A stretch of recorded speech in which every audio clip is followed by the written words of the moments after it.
Le professeur Mengara Daniel, exilé politique du régime Bongo PDG depuis son retour au pays natal, ne cesse de se faire une place dans l'environnement politique à l'ère de la transition.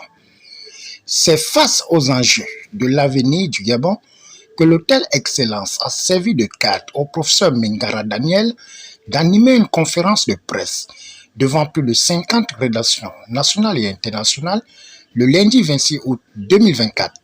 Et je crois que nous commençons à organiser quelque chose qui va pouvoir commencer à donner à ce pays un autre son de cloche que celui qu'on nous sert depuis le 30 août 2023. Mesdames et messieurs, je m'appelle Daniel Mengara. Je suis natif de Mingoul, du village de Mekara et Sangwam. Je suis donc du clan des Sangwam à Mingoul.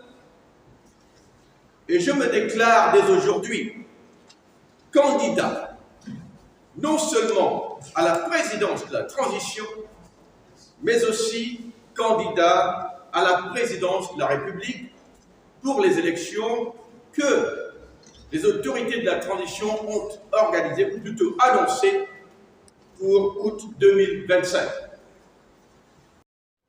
Et ce qui me frappe, c'est que ce Gabon des Bongo ne change pas beaucoup. On a souvent l'impression qu'il recule. Je suis parti du Gabon en tant qu'étudiant dans les années 90. Et ce que j'ai laissé semble n'avoir pas évolué. J'ai retrouvé le même vieux Gabon, les mêmes vieilles pistes d'éléphants en pleine ville qui n'ont pas changé.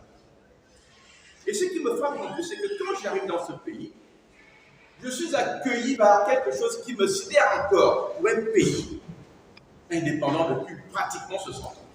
Je suis accueilli dans ce pays-là, au premier jour, au deuxième jour, par des coupures d'électricité. Je suis accueilli dans ce pays-là par des coupures d'eau. Et je me dis, qu'est-ce qui s'est passé?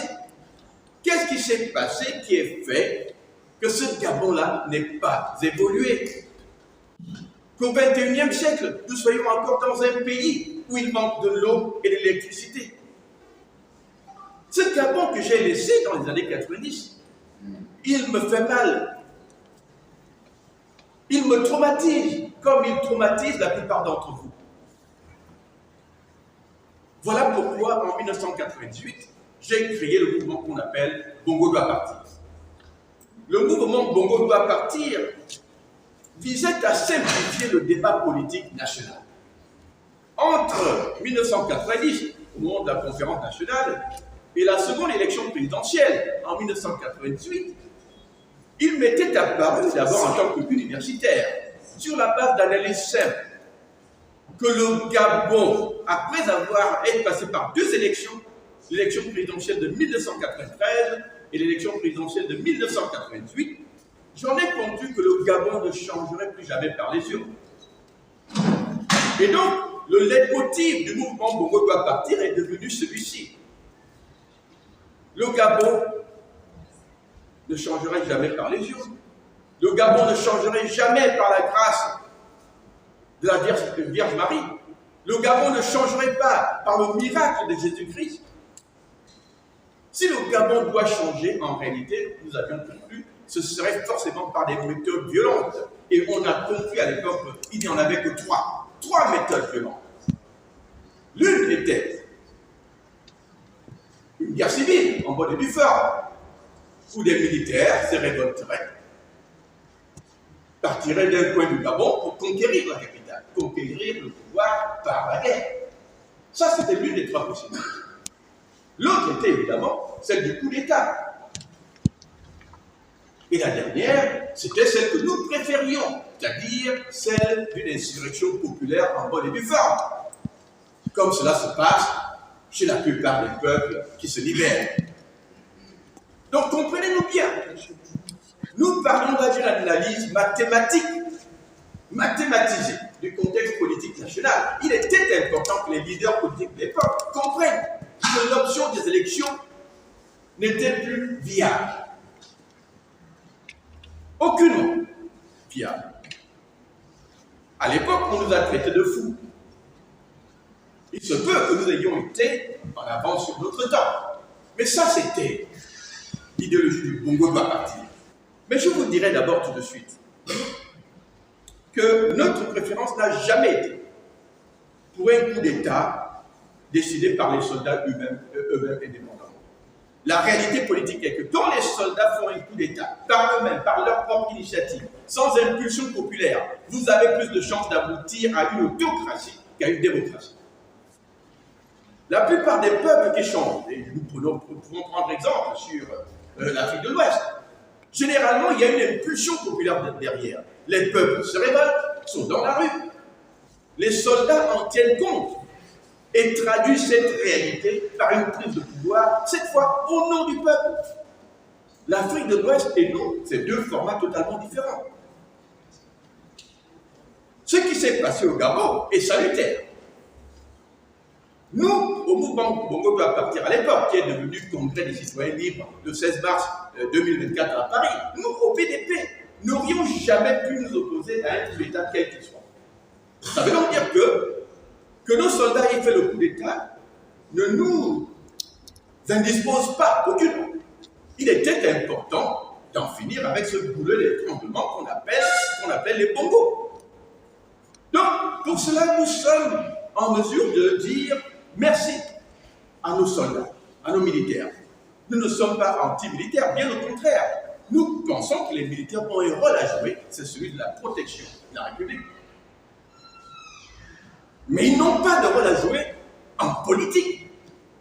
Nous n'allons pas entrer dans une ère où ce sont des militaires qui dirigent notre pays. Parce que, comprenez-moi, quand vous rentrez dans l'ère de la militarisation du pouvoir politique, ça ne s'arrête pas, souvent. Et ça, c'est dangereux. Donc, nous comprenons, nous, donc on appelle aujourd'hui Congrès des citoyens libres, que le Gabon a besoin de s'engager dans un dialogue franc. Ce dialogue franc ne peut pas être un dialogue télécommandé. Il a besoin d'être un dialogue de citoyens engagés dans l'idée que nous avons traversé un système quinquagénaire qui a été une malédiction nationale, une véritable malédiction. Le bongoïsme, c'est la gangrène qui a tué notre pays pendant des années, 50 ans, d'un marasme qui n'a pas de nom, d'un pays béni par les dieux, riche en toutes choses, petite population. Mais qu'est-ce qu'il en est advenu, mes chers compatriotes? Pour nous, le débat doit être simple. Quand on fait un coup d'État, quelle est la question à laquelle on doit répondre? Et quand on organise un dialogue national, quelle est la question à laquelle on doit répondre? Il ne faut pas s'éparpiller dans tous les sens. Parce que quand on va dans tous les sens, on sait la confusion. La raison est celle-ci. Pourquoi fait-on un coup d'État? Et pourquoi y a-t-il eu coup d'État le 30 août 2023 au Gabon? Moi, je vais commencer par aller dans la direction qui nous a été annoncée. Les militaires nous ont dit que le coup d'État a été fait pour arrêter la fraude qui était là et aussi peut-être répondre à une question que les Gabonais se posent depuis des années. C'est que, bon, le Gabon n'est pas un État de droit. Nos institutions sont bancaires. Et donc, quand, au moment de cette fraude, on se rend compte que les Bongo a encore fraudé, les militaires se disent on prend le pouvoir. C'est bien. Sauf que la logique commence à être un peu bancale dès ce moment. Parce que si vous dites qu'il y a une fraude et il y a deux candidats, il me semble qu'on n'a pas à tergiverser. Il y a deux candidats. Celui-là a fraudé pour gagner. Ça veut donc dire que c'est celui-là qui a gagné. Vous donnez donc simplement le pouvoir à celui qui a gagné.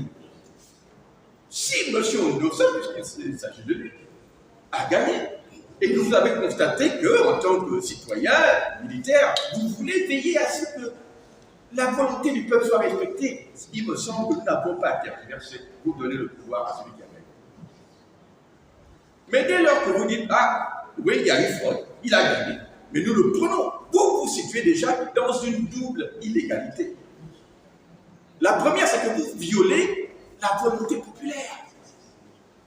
Mes chers compatriotes, la volonté populaire, c'est la chose la plus sacrée. Le vote des citoyens, c'est l'expression la plus noble de sa volonté. Mais vous dites non. Vous avez voté, nous savons très bien que c'est lui qui a gagné, l'autre l'a voté. Mais on prend quand même. Vous vous accaparez une volonté populaire qui était capable, voyez-vous. Vous auriez pu faire votre coup d'État en année normale, quand il n'y avait pas d'élection, personne ne vous en empêchait. Soyons concrets. Les Gabonais souffrent depuis 56 ans. N'est-ce pas, sur les Bongos? Vous avez donc eu année 1, année 2, année 3, 56. Vous étiez là. Mais vous n'avez pas osé. Vous attendez une élection. Et ce n'est pas la première. En 90, les Bongos ont fraudé. En 93, les Bongos ont fraudé. Vous étiez là. En 2005, en 98, les Bongos ont fraudé. Vous étiez là. En 2005, les Bongos ont fraudé. Vous étiez là. En 2009, 2016, les Bongos ont fraudé. Vous étiez là. Certains d'entre vous ont même tué des Gabonais pour taire la volonté populaire. Et les marasmes et la gestion calamiteuse des Bongos étaient étalés aux yeux de tout le monde. Mais vous avez attendu que quelqu'un gagne son élection pour la lune. Voyez-vous, ce début-là de logique, déjà pour moi, c'est une, on va dire, une introduction quelque peu maladroite à l'idée d'une prise de pouvoir. Vous profitez du vote populaire pour prendre un pouvoir qui ne vous appartient pas. Parce que vous aviez ces conditions de le faire. Vous ne l'avez pas fait. Il y a un Gabonais quelque part qui a un parent étranger et un autre qui est Gabonais. Celui-là, on ne veut pas trop en entendre parler. En fait, on doit le bloquer dans la nouvelle constitution, dans les nouvelles lois. Parce que lui, il est le problème qu'on a eu pendant ces temps.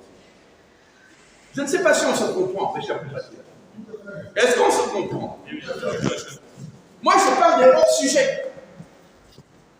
Le dialogue national avec une seule question. Qu'est-ce qui a fait que rien ne marche au Gabon pendant 56 ans? À cette question, on nous dit non, c'est les biparentés, les binationaux, les étrangers. Je veux bien. Mais les étrangers, qui leur a donné le pouvoir dans ce pays? Moi, je n'ai jamais vu un pays. Moi, je vis aux États-Unis. J'y suis arrivé. J'ai fait ma part des choses. Je suis professeur des universités là-bas. J'ai gravi les échelons de l'académie pour être professeur des universités avec le titre. Je n'attends plus que la retraite. Mais les Américains m'ont accueilli. Pourquoi? Pour mon savoir-faire. Je suis noir, alors je suis aux États-Unis, mais on a reconnu mon savoir-faire. Ce qui m'étonne au Gabon, c'est qu'on nous dit que le problème, c'est les étrangers. Ça me gêne comme analyse. Parce que l'étranger arrive, il est en fragilité. On retrouve un Akumbessi au plus haut sphère de la République. Vous pensez que c'est Akumbessi qui a pris cette décision?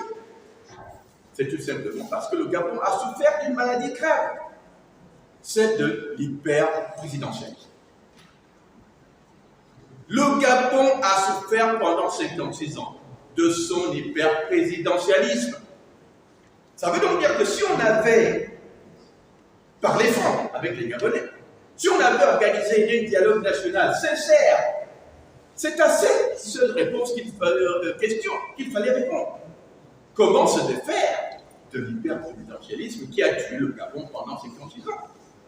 Parce que, voyez-vous, quand on dit hyper-présidentialisme, on parle d'un président roi qui décide de tout. Le Gabon a fonctionné, en fait, avec 2 constitutions. Nous notons que cette conférence de presse avait pour charpente annonce de sa candidature à l'élection présidentielle, suivie des motivations à cette grande arène qui se pointe à l'horizon en 2025. Au finish, une virgule à la gestion du CTRI a été faite depuis le coup de tonnerre du 30 août 2023.